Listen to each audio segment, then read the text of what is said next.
माननीय सदस्यगण, संसद के इस समावेश सत्र को संबोधित करते हुए मुझे अत्यंत खुशी हो रही है।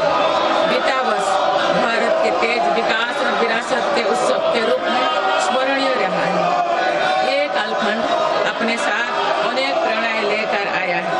इस समय वंदे मातरम के 150 वर्ष होने पर पूरे देश में समारोह आयोजित हो रहा है। सभी देशवासी इस महान प्रेरणा के लिए ऋषि बंकिम चंद्र चट्टोपाध्याय जी को नमन कर रहे हैं। मैं आप सभी संसद सदस्यों को बधाई देती हूं कि इस पूर्ण अवसर पर संसद में विशेष चर्चा का आयोजन किया गया है। माननीय सदस्यगण, इसी दौरान देशवासियों ने श्री गुरु तेग बहादुर जी का 350 शहीद दिवस पर्व पूरी श्रद्धा के साथ मनाया। भगवान बिरसा मुंडा के 150 जन्म जयंती वर्ष के दौरान देश ने उन्हें श्रद्धांजलि दी और आदिवासी समाज के योगदान को याद किया। सरदार पटेल की 150वीं जन्म जयंती से जुड़े आयोजन ने एक भारत श्रेष्ठ भारत के भाव को मजबूत दी। सभी देशवासी इस बात के भी साक्षी बने कि कैसे भारत रत्न भूपेन हजारिका की जन्म शताब्दी के समारोह सूर और देश का एकता के भाव से भर दिया गया है। जब देशवासी अतीत के ऐसे महान पड़ावों और अपने पूर्वजों के महान योगदान को याद करते हैं तो नई पीढ़ी के प्रेरणा मिलती है। ये प्रेरणा विकसित भारत के और हमारी यात्रा के ओर गति देती है। माननीय सदस्यगण, वर्ष 2026 के साथ ही हमारे देश इस सदी के दूसरी पड़ाव पर पहुंच गया है। भारत के लिए सदी के पहले 25 वर्षों का समापन अनेक सफलताओं, गौरवशाली उपलब्धियों और असाधारण अनुभवों के साथ हुआ है। बीते 10-11 वर्षों में भारत ने हर क्षेत्र में अपनी नींव मजबूत की है। ये वर्ष 2047 तक विकसित भारत की तेज यात्रा का बहुत बड़ा आधार है। माननीय सदस्यगण, बाबा साहेब अम्बेडकर ने हमेशा समानता और सामाजिक न्याय पर जोर दिया है। हमारे संविधान भी हमें यही प्रेरणा देता है। सच्चा सामाजिक न्याय यानी देश के हर नागरिक को उसका पूरा हक मिले, बिना किसी भेदभाव से मिले। मेरी सरकार सच्ची सामाजिक न्याय के लिए समर्पित है और इसी का नतीजा है कि पिछले एक दशक में 25 करोड़ देशवासी गरीबी को हराकर गरीबी से बाहर निकल गए। सरकार के तीसरे कार्यकाल में गरीबों को सशक्त करने के लिए अभियान और तेजी से आगे बढ़ा है। पिछले एक दशक में गरीबों के 4 करोड़ पक्के घर बने। बीते एक वर्ष में 32 लाख नए घर गरीबों को मिले। जल जीवन मिशन के 5 वर्षों में 12.5 करोड़ नए परिवारों तक पाइप से पानी पहुंचाया गया है। बीते एक वर्ष में करीब 1 करोड़ नए परिवार तक नल से जल की सुविधा पहुंची। उज्ज्वला योजना के माध्यम से अब तक 10 करोड़ से ज्यादा परिवारों को LPG कनेक्शंस मिले हैं और पिछले वर्ष भी ये अभियान तेजी से आगे बढ़ रहा है। मेरी सरकार पारदर्शी और ईमानदार व्यवस्थाओं को स्थायी बना रही है। इसी एक वर्ष में सरकार ने 7 लाख करोड़ रुपए से अधिक लाभ DBT के माध्यम से सीधे लाभार्थियों को पहुंचाया। माननीय सदस्यगण, मेरी सरकार दलितों, पिछड़ों, वंचितों, जनजातीय समाज सभी के लिए पूरी संवेदनशीलता से काम कर रही है। सबका साथ सबका विकास का विजन देश के हर नागरिक के जीवन में सकारात्मक प्रभाव ला रहा है। वर्ष 2014 की शुरुआत में सिर्फ 25 करोड़ नागरिकों तक की सोशल सिक्योरिटी की योजनाएं पहुंच पाती थी। सरकार के प्रयासों में निरंतरता की वजह से आज करीब 95 करोड़ भारतीयों को सोशल सिक्योरिटी का कवच मिला है। गरीब मरीजों के लिए प्रारंभ की गई आयुष्मान भारत योजना से बीते वर्ष तक देश भर के अस्पतालों में 11 करोड़ से अधिक मुफ्त इलाज किए जा चुके हैं। इस योजना के तहत बीते वर्ष 2.5 करोड़ गरीबों के मुफ्त इलाज मिला है। बीते लगभग 1.5 वर्ष में करीब 1 करोड़ बुजुर्गों को वय वंदना कार्ड जारी किए गए हैं। इनकी मदद से करीब 8 लाख बुजुर्गों ने अस्पतालों में भर्ती रहते हुए अपना मुफ्त इलाज कराया है।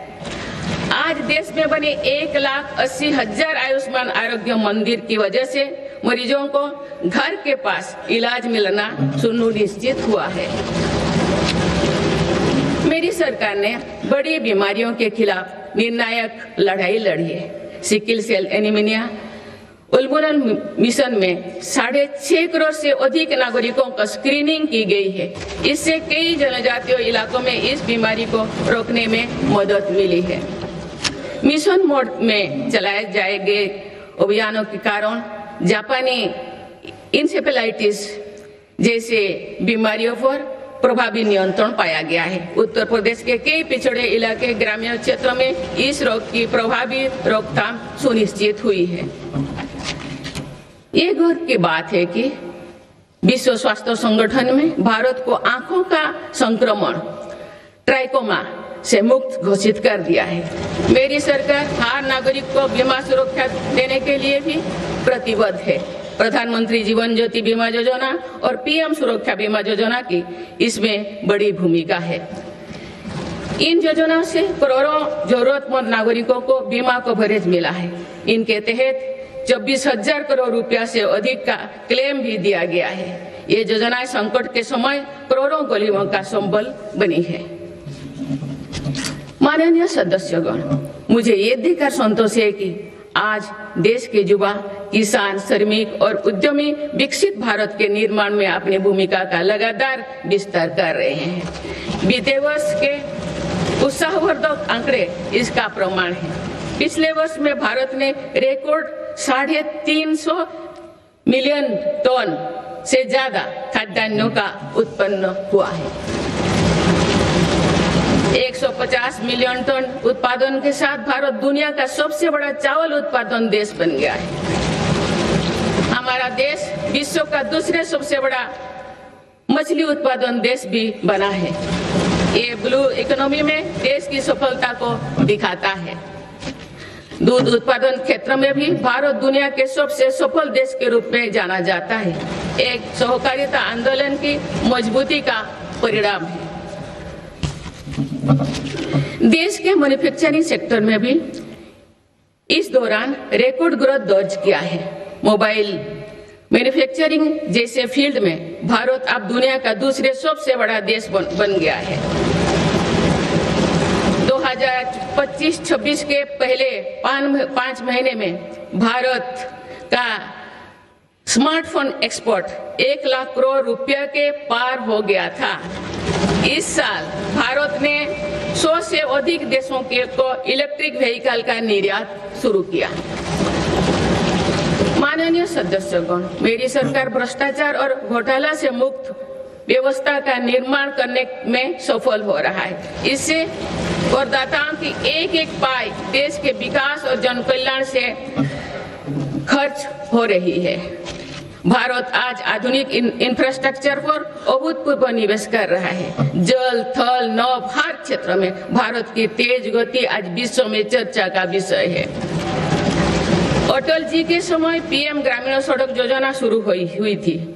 बीते 1 वर्ष में भारत ने लगभग 18,000 किलोमीटर नई ग्रामीण सड़कें जोड़ी है। अब भारत की करीब पूरी ग्रामीण आबादी सड़क से जुड़ चुकी है। गरीब तथा मध्यम वर्ग की सेवा में लगी भारतीय रेल तेजी से 100% इलेक्ट्रिफिकेशन के लक्ष्य के प्रति आगे बढ़ रही है। मिजोरम के आइजल और नई दिल्ली को डायरेक्ट रेल रोड से जोड़ा गया है।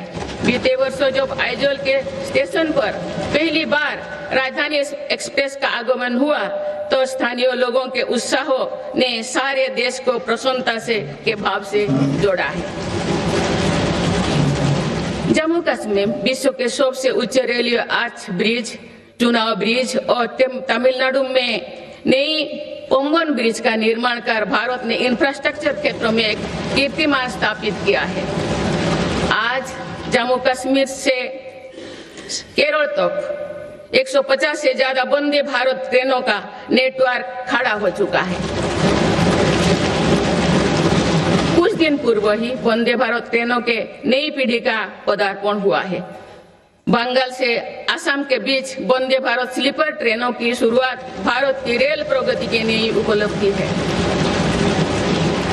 भारत के मेट्रो नेटवर्क पर भी देशवासियों को गर्व है।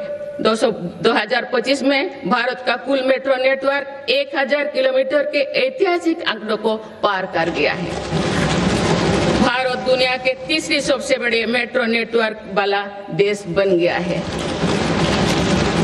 मेरी सरकार ने इनलैंड वाटरवेज के विकास पर भी अनेक काम किए हैं। पहले भारत में राष्ट्रीय जलमार्गों की संख्या 5 थी, जो अब 100 से अधिक हो चुकी है। इससे उत्तर प्रदेश, बंगाल, बिहार समेत पूर्वी भारत के राज्य लॉजिस्टिक हब बनकर उभर रहे हैं। क्रूज टूरिज्म से तटीय और नदी इलाकों में पर्यटन बढ़ रहा है और स्थानीय अर्थव्यवस्था मजबूत हो रही है। माननीय सदस्यगण, स्पेस टूरिज्म भी आप भारत की पहुंच से दूर नहीं है। भारत के युवा अंतरिक्ष यात्री शुभांशु शुक्ला का इंटरनेशनल स्पेस स्टेशन पर पहुंचना एक ऐतिहासिक यात्रा का आरंभ है। आने वाले समय में हमारा देश अंतरिक्ष में भारतीय स्टेशन की स्थापना की दिशा में आगे बढ़ने वाला है। देश बहुत उत्साह के साथ गगनयान मिशन पर भी काम कर रहा है। माननीय सदस्यगण, दशकों से लंबित परियोजनाओं को गति देने के लिए योजनाओं के लाभ को हर लाभार्थी तक पहुंचाने के लिए मेरी सरकार ने प्रगति नाम से एक नई व्यवस्था आरंभ की है। दिसंबर 2025 में प्रगति के 50वें बैठक का ऐतिहासिक पड़ाव भी आया। बीते वर्ष में प्रगति ने 85 लाख करोड़ रुपया से अधिक के प्रोजेक्ट्स के गति दी। लाखों करोड़ रुपया की कल्याणकारी योजनाओं को धरातल पर उतारने में मदद की। रिफॉर्म, परफॉर्म, ट्रांसफर के जिस मंत्रों को लेकर देश चल रहा है, उसकी सफलता में प्रगति की इन बैठक ने बहुत बड़ी भूमिका निभाई है। माननीय सदस्यगण, बीते 11 वर्षों में देश की आर्थिक नींव बहुत मजबूत हुई है। दुनिया में अनेक प्रकार के संकटों के बावजूद भारत दुनिया की फास्टेस्ट ग्रोइंग मेजर इकोनॉमी बना हुआ है। भारत ने महंगाई दर को कम रखने के अपने रिकॉर्ड को और बेहतर किया है। इसका सीधा फायदा देश के गरीब और मध्यम वर्गीय परिवारों को हो रहा है। मेरी सरकार ने नीतियों के कारण நாடாளுமன்ற பட்ஜெட் கூட்டத்தொடர் தொடங்கியிருக்கும் நிலையில் குடியரசுத் தலைவர் உரை நிகழ்த்தி வருகிறார். நேரடி காட்சிகளை பார்த்து வருகிறோம். தொடர்ந்து பார்க்கலாம் இடைவேளைக்கு பிறகு.